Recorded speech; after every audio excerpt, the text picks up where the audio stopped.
Kung nagkikrave kayo ng Japanese cuisine, ito na nga yung perfect place para sa'yo. They are located in Sitio Pag-asa, San Rafael, Tarlac.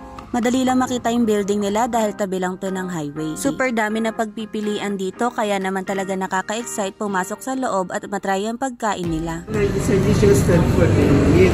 Kayo po sir kung gusto nyo ng cold meal, just add 1 peso sa limited drinks po, sa limited seafood po.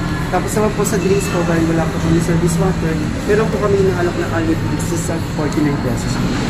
Total po dyan sir is 649 per head po. Andito, po. O diba sa halagang 649 pesos nandun na nga lahat. Sa bata pala above 3 feet up to 4 feet meron silang kids rate. Kapag 3 feet below naman libre lang. Nakaayos na nga yung mesa namin kaya naman super na-excite na kaming kumain dito. Ito na nga pala yung mga pagkain na hinapag nila sa mesa habang hindi pa kami nag-o-order.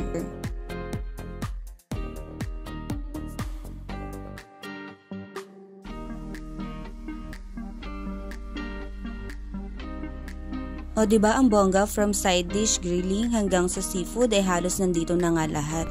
After namin mag-pray para i-bless ang food sinimulan na nga namin ng pag-grill. Sobrang gutom na nga namin dito dahil hindi kami nag-lunch. Pinaghandaan ba? Pinagsama na namin ang lunch at dinner. Sulit ang bayad, diba? Habang inaantay maluto ang pagkain, nag-selfie nga muna itong ate ko. Dahil ito nga naman yung memory na masarap balikan lalo na pagkasama mo ang pamilya mo. Ang una kong tinikman itong scallops nila. Ang sarap nito guys, nakarami nga ako dito. Ang perfect din nitong meat nila dahil saktong-sakto ang slices at napakasarap nito.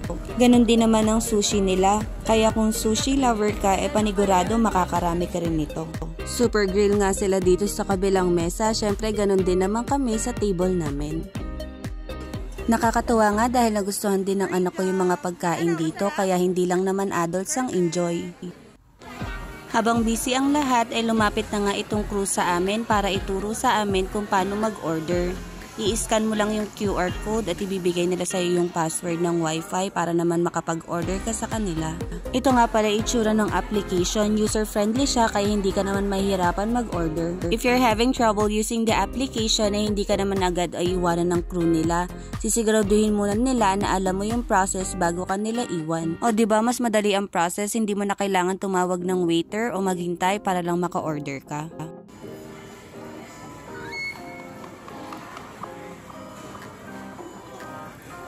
Super happy si Kurting dito at yung tatay ko naman, ewan ko ba hindi na maipintay mukha sa sobrang busog niya yata. Habang kami naman tuloy-tuloy sa pagkain at pag-order. Isa rin pala to sa nagustuhan ko yung chicken karage nila. More options sa flavor pero kung mas prefer mo naman yung plain meron din naman. The best lahat ng pagkain dito lalo na yung enoki kaya naman ang rating ko sa kanila pagdating sa pagkain 10 out of 10. Syempre ganun din naman pagdating sa service nila. Grabe itong mga sister ko tapos na lahat kumain pero sila talagang hindi pa rin sumusuko at nag-recommend pa nga ng pinaka nagustuhan niyang pagkain. Lover na lover, di ba? Kaya super enjoy din naman talaga pag ganito kalakas kumain yung mga kasama mo. Mahawa ka kasi sa way ng pag-food trip nila. Hindi rin naman mawawala ang kanilang pa-dessert kaya naman okay to para matanggal ang umay. Nang matapos na lahat kumain nag-bill out na nga kami through application. Medyo gabi na nga nito pero kung mapapansin ninyo marami pa rin kumakain. Meron pang mga nakapila sa labas. O siya yun muna sa ngayon mga kabida.